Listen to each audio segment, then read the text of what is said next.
அகிலம் நியூஸ் நேயர்களுக்கு வணக்கம். இன்றைய காலை நேர தலைப்புச் செய்திகள். தொழில்நுட்ப தகவல்களை மாத்திரம் அடிப்படையாக கொண்டு செயற்படாமல் அனர்த்தங்களுக்கு முகங்கொடுத்துள்ள பிரதேசங்களுக்கு சென்று தகவல்களை பெற்றுக்கொண்டு மக்களுக்கு அவசியமான நிவாரணங்களை உடனடியாக வழங்க நடவடிக்கை எடுக்குமாறு ஜனாதிபதி அனுரகுமார திசாநாயக்க அதிகாரிகளுக்கு அறிவுறுத்தல் விடுத்துள்ளார். அதற்காக கீழ்மட்டத்தில் இருந்து வலுவான பொறிமுறையொன்றை ஏற்படுத்த நடவடிக்கை எடுக்குமாறும் ஜனாதிபதி வலியுறுத்தினார். அனர்த்தங்களினால் பாதிக்கப்பட்ட மக்களை பாதுகாப்பான நிலையங்களில் தங்க வைத்து தேவையான உணவு மற்றும் மலசலக்கூட வசதி வழங்க நடவடிக்கை எடுக்குமாறும் ஜனாதிபதி ஆலோசனை வழங்கினார். அந்த மக்களுக்கு உதவி வழங்க தேவையான அளவு நிதி ஒதுக்கப்பட்டுள்ளதாகவும் அவர் அதிகாரிகளுக்கு அறிவித்துள்ளார். நாட்டை சூழவுள்ள ஆழமான மற்றும் ஆழமற்ற கடற்பரப்புகள் மற்றும் நிலப்பகுதிகள் தொடர்பில் அவதானமாக இருக்குமாறு வளிமண்டலவியல் திணைக்களம் சிவப்பு எச்சரிக்கை விடுத்துள்ளது. இந்நிலையில் சீரற்ற காலநிலை காரணமாக அவசர காலங்களில் மக்களை மீட்க 6 உலங்கு வானூர்திகள் தயார் நிலையில் உள்ளதாக விமானப்படை அறிவித்துள்ளது. குறித்த விடயத்தை விமானப்படை ஊடக பணிப்பாளர் குரூப் கேப்டன் எரந்த கிகனகே தெரிவித்துள்ளார். பலாலி, ரத்மலானே, கிகுராகுட, வீரவில, அம்பாறை, அனுராதபுரம் விமானப்படை தளங்களில் உலங்கு வானூர்திகள் தயார் நிலையில் வைக்கப்பட்டுள்ளன. கிழக்கு மாகாணத்தில் உள்ள அனைத்து முஸ்லிம் பாடசாலைகளும் இன்றும் நாளையும் மூடப்படவுள்ளதாக மாகாண ஆளுநர் பேராசிரியர் ஜெயந்தலால் ரத்னசேகர தெரிவித்துள்ளார்.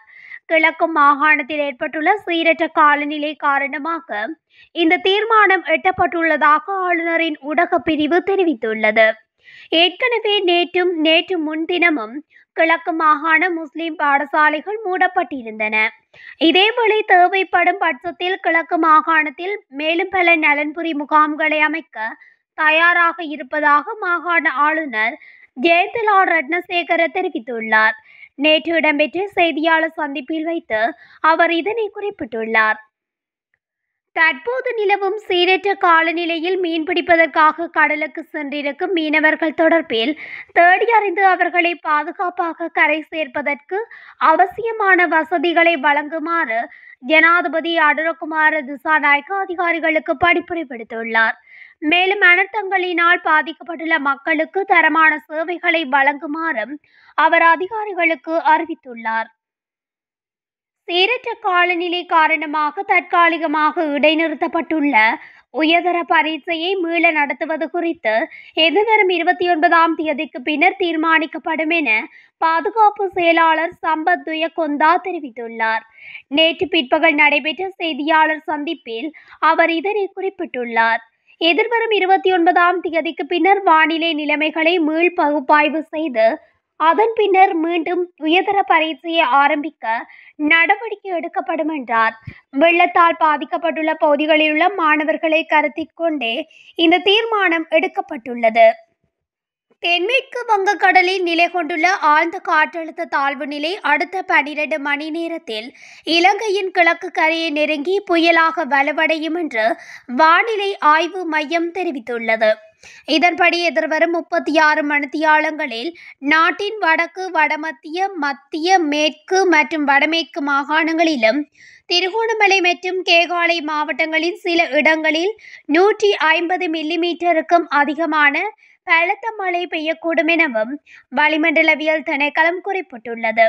இதேவேளை பதுளை, கொழும்பு, கம்பகா, கண்டி, கேகாலை, குருநாகல், மாத்தளை, நுவரெலியா மற்றும் இரத்தினபுரி ஆகிய மாவட்டங்களில் மண்சரிவு அபாயமுள்ள பகுதிகளுக்கு விடுக்கப்பட்டுள்ள மண்சரிவு அபாய எச்சரிக்கை நீடிக்கப்பட்டுள்ளது. தமிழினத்தின் உரிமைக்காக போராடி இன்னுயிர்களை ஈந்த நாயகர்களை மாவீர தினமான இன்றைய நினைவு கூர்வதற்கு தாயகத்தில் மக்கள் கொட்டும் மழைக்கும் மத்தியிலும் பேரெழுச்சியுடன் நேற்றைய தினம் தயாராகி அதனை சிறப்பாக நடத்தியுள்ளார்கள். மாவீர துயிலும் இல்லங்கள், நினைவு தூபிகள், விசேட இடங்களில் மாவீர நினைவேந்தலுக்கான ஏற்பாடுகள் மேற்கொள்ளப்பட்டு மக்கள் அலைமோதி மழையிலும் கண்ணீர் காணிக்கை செலுத்தியுள்ளனர். மாவீர துயிலும் இல்லங்கள் சிவப்பு மஞ்சள் கொடிகளால் அலங்கரிக்கப்பட்டு நேற்று சிறப்பாக அனுஷ்டிக்கப்பட்டுள்ளது.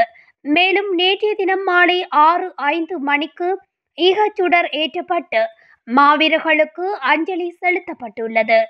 மேலும் மாவீர தினத்தை பேரெழுச்சியுடன் அனுஷ்டிப்பதற்காக மாவீர துயிலும் இல்லங்கள் கடந்த ஒரு வார தினமாக மக்களின் பங்களிப்புடன் சிரமதான பணிகளும் செய்யப்பட்டு வந்திருந்தமை குறிப்பிடத்தக்கது. நாட்டில் தற்போது நிலவும் பாதகமான காலநிலை குறித்து தமிழ் பேசும் மக்களுக்கு தகவல் தெரிவிக்க விசேட போலீஸ் அவசர தொலைபேசி இலக்கம் அறிவிக்கப்பட்டுள்ளது. இதன் மூலம் தகவல்கள் மற்றும் உதவி பெற்றுக் கொள்ளலாம் என்று இலங்கை போலீசின் பேச்சாளர் நிகால் தல்துவா தெரிவித்துள்ளார். 107 என்ற விசேட தொலைபேசி இலக்கத்தின் மூலம் பொதுமக்கள் தமக்குரிய விடயங்களை மேற்கொள்ள முடியும் என்றும் அவர் குறிப்பிட்டுள்ளார். அதேவேளை தொடர்ந்து பாதகமான காலநிலையால் மக்கள் கஷ்டங்களை எதிர்கொண்டு வருவதாக நாடளாவிய ரீதியில் இருந்து கிடைக்கும் தகவல்கள் தெரிவித்துள்ளன. ரத்தினபுரி மாவட்டத்தில் லெப்டோஸ்பிரோசிஸ் எனப்படும் எலிக்காய்ச்சல் நோயினால் அதிகளவான உயிரிழப்புகள் மற்றும் தொற்றுக்கள் இந்த வருடம் பதிவாகியுள்ளதாக அறிவிக்கப்பட்டுள்ளது. சப்ரகமுவ மாகாண சுகாதார சேவைகள் பணிப்பாளர் கபில கண்ணங்கர சப்ரகமுவ மாகாண சபை வளாகத்தில் இடம்பெற்ற நிகழ்வொன்றில் உரையாற்றிய போதே இதனை தெரிவித்துள்ளார். மேலும் மாவட்டத்தில் மொத்தமாக 1882 லெப்டோஸ்பிரோசிஸ் நோயாளர்கள் மற்றும் 22 இறப்புகள் பதிவாகியுள்ளதை குறிப்பிட்டு நிலைமையின் தீவிரத்தை எடுத்துரைத்துள்ளார். எலிக்காய்ச்சல் எனப்படும் லெப்டோஸ்பைரோசிஸ் நோய்க்கு உரிய சிகிச்சை அளிக்கப்படாவிட்டால் சிறுநீரகம், இதயம் மற்றும் மூளை போன்ற முக்கிய உறுப்புகளின் செயலிழப்பு உள்ளிட்ட ஆபத்தான சிக்கல்களுக்கு வழிவகுக்கும். இது மரணத்தை விளைவிக்கும் என்றும் கண்ணங்கர எச்சரித்துள்ளார். நாட்டில் தொடர்ந்து நிலவி வரும் கடும் மழையுடன் கூடிய சீரற்ற காலநிலை காரணமாக பல்வேறு பகுதிகளில் பாரியளவிலும் பகுதியளவிலும் சேதங்கள் பதிவாகியுள்ளன. அந்த வகையில் வவுனியா நொச்சிமோட்டை பகுதியில் வெள்ள நீர் வீதியை மேவி பாய்வதால் ஏனையூடாட போக்குவரத்து பாதிப்படைந்துள்ளது. மத்திய மலைநாட்டில் பெய்து வரும் அடைமழையால் நீர்த்தேக்கங்களின் நீர்மட்டமும் வெகுவாக அதிகரித்து வருகின்றது. இந்நிலையில் மேல் கொத்மலை நீர்த்தேக்கத்தின் 3 வான்கதவுகள் திறக்கப்பட்டுள்ளன. முல்லைத்தீவு மாவட்டத்தில் என்றும் இல்லாதவாறு காற்றின் வேகம் அதிகரித்து காணப்படுவதாக வளிமண்டலவியல் திணைக்களம் தெரிவித்துள்ளது. கடந்த 23ஆம் தேதி உருவான காற்றழுத்த தாழ்வு நிலை புயலாக மாறி வடக்கு நோக்கி நகர்ந்து வரும் நிலையில் கடல்கள் அனைத்தும் கொந்தளிப்பான நிலையில் காணப்படுவதோடு காற்றின் வேகமும் தற்போது அதிகரித்துள்ளது.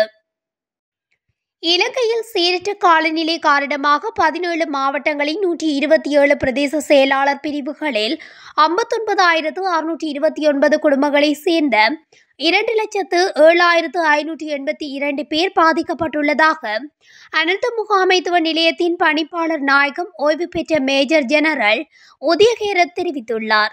அதன்படி யாழ்ப்பாணம், புத்தளம், கேகாலை, மன்னார், கிளிநொச்சி, ரத்தினபுரி, பதுளை, முல்லைத்தீவு, காளி, திருகோணமலை, நுவரெலியா, அனுராதபுரம், மட்டக்களப்பு, மாத்தறை, மாத்தளை, அம்பாறை மற்றும் வவுனியா ஆகிய மாவட்டங்களில் மோசமான காலநிலையால் பாதிக்கப்பட்டுள்ளது.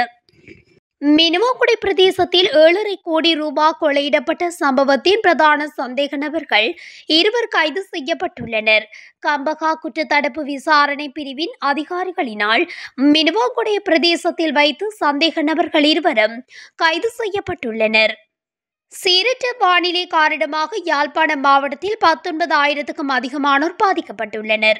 அந்த வகையில் 5,545 குடும்பங்களை சேர்ந்த 19,200 பேரின் இயல்பு வாழ்க்கை பாதிக்கப்பட்டுள்ளதாக அனர்த்த முகாமைத்துவ மத்திய நிலையத்தின் யாழ்ப்பாணம் மாவட்ட பிரதி பணிப்பாளர் TN சூரியராஜா தெரிவித்தார். சாவகச்சேரி, ஊர்காவத்துறை, பருத்தித்துறை, நல்லூர், தெல்லிப்பளை, சங்கானை, காரைநகர், கோப்பாய், சண்டிலிப்பாய், யாழ்ப்பாணம், உடுவில், நெடுந்தீவு, கரவட்டி, வேலணை, மருதங்கேணி பிரதேச செயலக பிரிவுகளில் பெருமளவு மக்கள் பாதிக்கப்பட்டுள்ளதாகவும் மாவட்ட பிரதி பணிப்பாளர் DN சூரியராஜா தெரிவித்தார். தொடர் மழை காரணமாக தாழ்நில பிரதேசங்கள் மற்றும் கரையோர பிரதேசங்களை அண்டி வாழும் மக்கள் வெகுவாக பாதிக்கப்பட்டதாகவும் தெரிவித்துள்ளார். வெள்ள நீரில் அடித்து செல்லப்பட்ட மத்ரசா மாணவர்களில் மேலும் 2 மாணவர்கள் சடலமாக மீட்கப்பட்டுள்ளனர். இதன்படி தற்போது காணாமல் போன மாணவர்களில் 4 மாணவர்களில் 4 சடலமாக மீட்கப்பட்டுள்ளனர். தொடர்ந்து மீட்பு பணிகளில் இராணுவம், விசேட அதிரடிப்படை, காவல்துறையினரும் பங்கேற்றுள்ளதுடன் தன்னார்வ இளைஞர் குழுவினரும் ஈடுபட்டுள்ளமை குறிப்பிடத்தக்கது. கண்டி, மாத்தளை மற்றும் நுவரெலியா மாவட்டங்களில் விடுக்கப்பட்டிருந்த மண்சரிவு எச்சரிக்கை மேலும் நீடிக்கப்பட்டுள்ளது. மேலும் பதுளை, கேகாலை மற்றும் குருநாகல் மாவட்டங்களில் விடுக்கப்பட்ட மண்சரிவு 2ஆம் நிலை எச்சரிக்கையும் நீடிக்கப்பட்டுள்ளது. இதேவேளை கொழும்பு, கம்பகா மற்றும் இரத்தினபுரி மாவட்டங்களுக்கு முதல் நிலை எச்சரிக்கை விடுக்கப்பட்டுள்ளதாக தேசிய கட்டிட ஆராய்ச்சி நிறுவனம் தெரிவித்துள்ளது. இத்துடன் அகிலம் நியூஸின் இன்றைய காலை நேர தலைப்பு செய்திகள் நிறைவடைகின்றன. தொடர்ச்சியாக செய்திகளை அறிந்து கொள்ள அகிலம் நியூஸ் ஊடகத்துடன் இணைந்திருங்கள். நன்றி, வணக்கம்.